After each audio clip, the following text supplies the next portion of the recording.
Eu vi uma propaganda hoje que me passaram de um grupo que apoia o governo, dizendo que o Brasil, os investidores aplaudem o Brasil por conta dessa venda da Eletrobras. Ora, que investidores que aplaudem, gente? Quem é que comprou as ações ali? Quem já é muito rico, banqueiros, fundos financeiros, não é? É para essas pessoas que interessa um Brasil com desenvolvimento socioeconômico? Não, essas pessoas querem lucro, ponto final. Igual os acionistas aí da Petrobras. Olha o que está acontecendo com esse preço de paridade de importação, um negócio fictício, um cálculo fictício, como se nós estivéssemos importando tudo que consumimos aqui, sendo que a EPET, Associação dos Engenheiros da Petrobras, publicou que nós produzimos aqui 94% do petróleo que consumimos. 94%. Quer dizer, importamos 6% e pagamos o preço de importação sobre tudo por causa desse PPI, que ninguém quer tocar, né? Hoje está sendo votado lá no Senado um projeto para diminuir o ICMS, vai diminuir o orçamento dos estados, diminuir o orçamento dos municípios. Por quê? Porque ninguém quer mexer na fonte do problema, que é o PPI. E agora, com esse projeto de privatização da Eletrobras, ele está condicionado à contratação de termoelétricas, a gás. Então, gente, esse PPI calculado dessa forma fictícia, que está aí afetando o preço dos combustíveis, do gás de cozinha, né, todos os combustíveis, energia, diesel, gasolina, diesel, gás de cozinha, etc., ele vai afetar o preço da energia, porque por causa das termoelétricas movidas a gás. Então, além desse aumento de preço, né, que o professor Gilberto nos explicou, que o setor privado, sempre quando há privatização, aumenta o preço, porque ele não faz uma série de ajustes que o setor público faz para garantir um preço acessível para todo mundo. Ele não vai, o setor privado nunca colocará, por exemplo, um programa como foi o Luz para Todos, na época do governo do PT. O setor privado não tem esse interesse. Tem interesse de lucrar cada vez mais. Não é? E fora a incompetência já comprovada em vários lugares onde houve a privatização, né, professor Gilberto? Ninguém se esquece do apagão lá no Amapá. Vocês se lembram, vocês que estão nos assistindo agora? Lá, a Companhia de Energia Elétrica já tinha sido privatizada, a companhia local. O que aconteceu? O fundo privado lá, dono da companhia, não estava nem aí, queria continuar lucrando. Queimou um gerador, ele deixou ele queimado. Para que ele ia consertar? Consertar ia significar diminuir o lucro deles. Eles não mandaram consertar. Ficou lá, funcionando com um gerador só, até que esse segundo gerador pifou. E aí? Foi a Eletrobras pública que foi lá acudir o estado do Amapá, depois que muita gente morreu, né? Porque os hospitais ficaram sem energia, quem dependia de um aparelho lá, de um tratamento que dependia de energia, simplesmente morreu. Então, a Eletrobras pública que foi lá acudir. E agora, com a Eletrobras privada, como é que vai ser quando vierem os apagões? Como é que vai ser para fornecer energia para os locais distantes que não dão lucro? Não é? Então, gente, como imaginar um projeto de desenvolvimento sem energia? Isso é impossível. Isso é impossível. Não é? E ainda mais com a questão das águas, né, professor Gilberto? Quem agora, o setor privado, é que vai comandar aí o uso das nossas bacias hidrográficas. Como é que vai ser isso? Né? Não, vai ser pior, Maria Lúcia, porque é o seguinte, essa lógica da empresa privada, ela visa exclusivamente beneficiar os seus acionistas. E isso é um dos problemas que hoje existem nas empresas estatais que sobraram, como o caso da Petrobras, né, que é uma sociedade de economia mista, em virtude de uma mudança que aconteceu nos anos 90. E como é que funcionava antes? A Petrobras, a Eletrobras, a Vale, a CSN, o Banco do Brasil, são todos, a gente chama sociedade de economia mista. É uma empresa estatal, e aí as pessoas têm que entender o seguinte, quando a gente fala empresa estatal, é que é um órgão do Estado ligado à administração pública, que tem o formato de empresa. Então, é uma forma, é uma maneira de atuar melhor, mas não, ele não tem a mesma lógica da empresa, ele é um órgão público, ele tem que atender o interesse público. Ele tem natureza de direito privado, como se diz, que é para facilitar determinadas operações, determinadas atuações. E só, isso é um expediente. Isso não é o núcleo da atuação daquele ente. Uma empresa estatal, ela é um órgão da administração pública, ela é ligada ao Estado.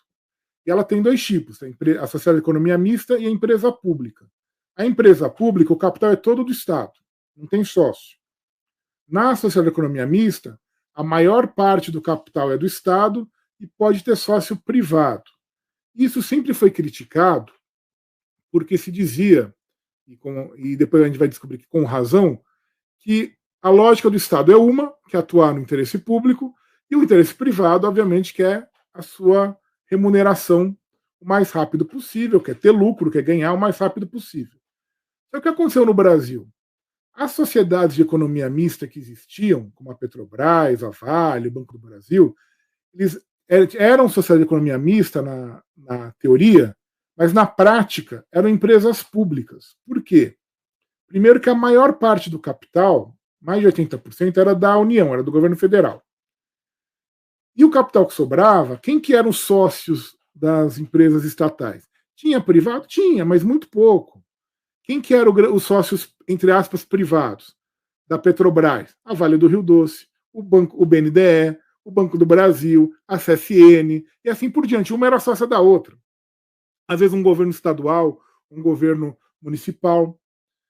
Tinha, eventualmente, obviamente, sócios privados, mas nunca na proporção de influenciar na atuação da empresa. Isso começa a mudar no final da ditadura, no governo Geisel, quando ele faz a lei das sociedades anônimas e a lei do mercado de capitais para criar a Bolsa no Brasil, criar o mercado de ações no Brasil, em 76. Como nenhum empresário brasileiro põe sua empresa na Bolsa, né, porque, por exemplo, a Rede Globo, que tanto defende o livre mercado, as virtudes do mercado, ela não tem ação em Bolsa. Ela não quer sócio, ela não quer ninguém interferindo na gestão familiar ali da empresa. Ela é uma sociedade anônima que a gente chama de capital fechado, ou seja, não tem ações negociadas na Bolsa. Mas o governo militar, para estimular, e não só a Globo, várias empresas brasileiras são assim, o Torantim, várias outras. As grandes empresas brasileiras, na maioria, não têm ações em Bolsa. Vão ter, depois, algumas por obrigação legal ou por empréstimo do BNDES, que vai obrigar a abrir capital em Bolsa. Mas elas fogem disso, elas são refratárias a isso.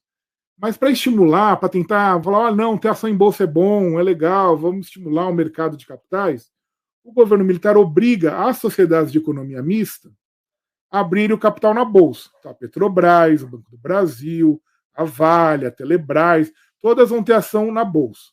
Até aí, não deu muita. A gente não percebeu muita diferença, porque eram poucas, não era um volume de capital muito grande. Né? Aliás, a principal ação negociada na Bolsa de Valores de São Paulo, que é a única do Brasil, até hoje é da Petrobras.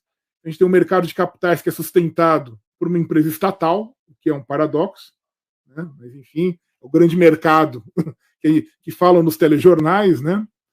Mas a Petrobras tinha ação, todo mundo tinha ação, até aí tudo bem. Quando vem o Fernando Henrique, o que ele faz? Ele queria privatizar a Petrobras, só que ele não tem força política para isso. Então ele vai fazer um acordo. Ele vai aprovar a emenda que flexibiliza o monopólio do petróleo, que é emenda 9 de 95, e depois ele vai aprovar a lei do petróleo, que é para tentar chamar o setor privado para atuar também no setor de petróleo. Para aprovar essa lei, ele promete que não vai privatizar a Petrobras. Inclusive, ele assina lá um documento, porque ninguém acredita só na promessa, ele teve que assinar. Então, o que ele faz? Na lei, fala o seguinte: a Petrobras só tem que ser controlada com pelo menos 50% mais um das ações pelo governo federal. E na época, a Petrobras tinha 80% do capital na mão do governo federal. O que o Fernando Henrique vai fazer? Vai vender esses 30% das ações da Petrobras, entre 50% e 80%, que eram do governo federal, na Bolsa de Nova York. E aí ninguém entendeu. Por que ele está vendendo na Bolsa de Nova York? Não fazia sentido, como aliás não faz. Ah, não, é que é para mostrar que a Petrobras é uma empresa internacionalizada, que pode ter investimento de fora, todo um discurso para justificar essa venda. Nós descobrimos com a crise da Lava Jato para que serviu vender as ações da Petrobras em Nova York. Ele colocou a Petrobras sob as leis do Estado norte-americano. Ou seja, a Petrobras hoje é obrigada a seguir as regras, não só as do Brasil, mas também as dos Estados Unidos, porque ela negocia ações na Bolsa de Nova York, ela tem que seguir as regras de lá, senão ela é processada lá. E nos Estados Unidos, os processos são sempre bilionários, são prejuízos gigantescos, como aconteceu com a Lava Jato. A Eletrobras é a mesma coisa, eles venderam ações da Eletrobras lá na Bolsa de Nova York. E aí é aí que a gente começa a ter esse choque entre os chamados acionistas minoritários e a gestão pública. E que é um choque que não faz muito sentido pela lei. Por quê? Porque todo mundo que compra uma ação da Petrobras, seja aqui, seja nos Estados Unidos, onde quer que seja, sabe que a Petrobras é uma empresa estatal. E que, portanto, ela tem que atender o interesse público, por lei. A lei obriga a isso. A lei das sociedades anônimas, a lei das estatais, a lei do petróleo, todas as leis que regem a Petrobras, ou no caso da Eletrobras, enfim, cada uma das empresas estatais obriga que elas atuem para atender a um determinado interesse público. Ninguém compra uma ação da Petrobras achando que está comprando uma ação de uma empresa privada. E eles querem que a Petrobras haja como se fosse uma empresa privada, que inclusive é absolutamente fora de qualquer tipo de propósito. Por quê? Porque eles querem ganhar mais. Eles já ganham, quando eles compram a ação da Petrobras, eles já têm o lucro que a gente chama o lucro do monopolista. A Petrobras é, de fato, a monopolista do petróleo no Brasil, como a Eletrobras é, de fato, a maior agente, a quase monopolista do setor elétrico no Brasil. Então você já tem o lucro que vem do monopolista. O monopolista sempre tem lucro garantido, né? Porque só tem ele, ou ele é o principal. Além disso, eles querem mais. E aí começaram a inventar uma série de regras que os governos cederam, porque nada que acontece na Petrobras ou na Eletrobras, em termos de acordos entre os acionistas, Maria Lúcia, tem que ficar claro para os nossos ouvintes, acontece sem o governo querer. O governo tem a maioria, ou seja, qualquer decisão ali tem que ser aprovada com a concordância do governo. Então, quando o presidente fala, eu não tenho nada a ver com esse PPI aí, ele está mentindo, porque o preço de paridade de importação foi introduzido em 2016, até então nunca existiu no Brasil, pelo seu Pedro Parente, quando foi presidente da Petrobras, na época do Michel Temer. Esse preço de paridade de importação é uma política da empresa. Ele não está na lei, ele não está em outro lugar. Simplesmente a empresa resolveu, a partir de agora eu vou cobrar o combustível com essa fórmula, com essa lógica.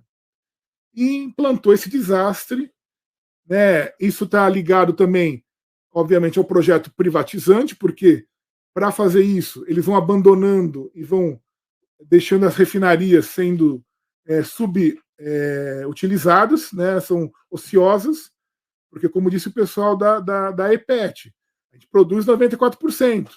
Só que a nossa capacidade de refino foi diminuindo. Por que foi diminuindo? Porque foram abandonando as refinarias, elas foram produzindo menos, foram fazendo as refinarias da Petrobras trabalharem menos para importar os derivados, principalmente dos Estados Unidos, mas não só, mas principalmente dos Estados Unidos. Então, e aí já então para justificar o preço de paridade de importação, que como a Petrobras é quase monopolista, gera lucros astronômicos. E a Petrobras não só faz isso, como tem uma política de dividendos que é completamente fora de base. As empresas são obrigadas a pagar dividendos para os seus acionistas, isso é verdade, está na lei.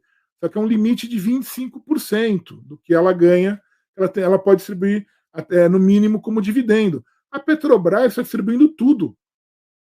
A Petrobras, na verdade, o meu querido amigo, o Guilherme Estrela, o descobridor do pré-sal, né, ele fala, a Petrobras hoje não é uma empresa de petróleo, ela é um banco.